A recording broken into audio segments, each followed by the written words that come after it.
नमस्कार मित्रांनो, महाराष्ट्रातील शेतकऱ्यांसाठी आजचे आपण महत्त्वाची आणि दिलासादायक बातमी आहे. राज्यमंत्री मंडळाने बैठकीत गोपीनाथ मुंडे शेतकरी सानुग्रह अनुदान योजनेस तब्बल 3 वर्षाची मुदत वाढ देण्यास निर्णय घेतलेला आहे.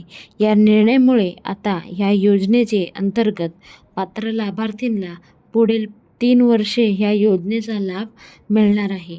ही योजना नेमकी काय आहे ते आपण समजून घेऊया. त्या अगोदर मराठी या चॅनलला सबस्क्राईब करून ठेवा आणि काही प्रश्न असेल तर तुम्ही कमेंट बॉक्समध्ये कमेंट करून विचारू शकता. तर गोपीनाथ मुंडे शेतकरी सानुग्रह अनुदान योजनेची ही शेतकरी किंवा शेतमजुरीचा अपघाती मृत्यू अथवा कायमस्वरूपी अपंग असलेले कुटुंबाला आर्थिक मदत देण्याची सुरुवात करण्यात आलेली आहे. अचानक आलेल्या संकटात कुटुंबाला आधार मिळावा हा योजनेचा मुख्य उद्देश आहे. म्हणूनच ही योजना नेमकी काय आहे ते व्यवस्थित आपण सर्व समजून घेऊया. मंत्रिमंडळाचा नवीन निर्णय काय आहे तर राज्य मंत्रिमंडळाचा ह्या योजनेची मुदत आणखीन 3 वर्षे वाढावी आणि त्याच्यासाठी मंजुरीसुद्धा दिलेली आहे. त्यामुळे योजनेना बंद होण्याची शक्यता सध्या तरी नाही आहे. पात्र कुटुंबाला पुढीलही आर्थिक सहाय्य मिळणार आहे असं गोपीनाथ मुंडे यांनी सांगितले आहे. आता कोणाला मिळणार लाभ ते पाहूया.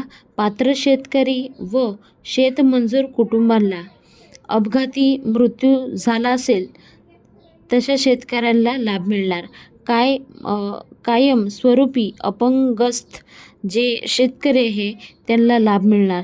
शासनाचे निश्चित केलेल्या अटी व निकषात बसत असेल तशा शेतकऱ्यांना लाभ मिळणार.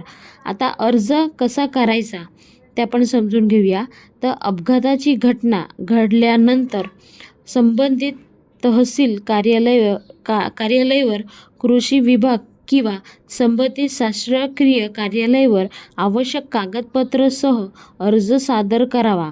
आवश्यक कागदपत्राची जसे म्हणजे मागतील ते लोक तशा प्रकारे तुम्ही कागद द्यायचे आहेत. ते झाल्यानंतर तुमची मंजुरी प्रक्रिया पूर्ण केली जाईल. आता महत्त्वाची सूचना आपण पाहूया. जर तुमच्या कुटुंबात किंवा गावात अशा प्रकारची घटना घडलेली असेल तर ह्या योजनेची माहिती संबंधित व्यक्तीपर्यंत नक्कीच पोचवा. अनेक शेतकरी कुटुंबाला मोठा दिलासा मिळू शकतो ह्या योजनेच्या लाभाने. आता मित्रांनो, ही माहिती उपयुक्त वाटली असेल तर व्हिडिओला लाईक करा, आपल्या शेतकरी मित्रांसोबत व्हिडिओ शेअर करा आणि शासन निर्णय, जी.आर, शेतकरी योजना आणि मंत्रिमंडळाचा महत्त्वाचा जे काय अपडेट असेल तर आम्ही तुमच्यापर्यंत नक्की पोचवायचा प्रयत्न करतोय.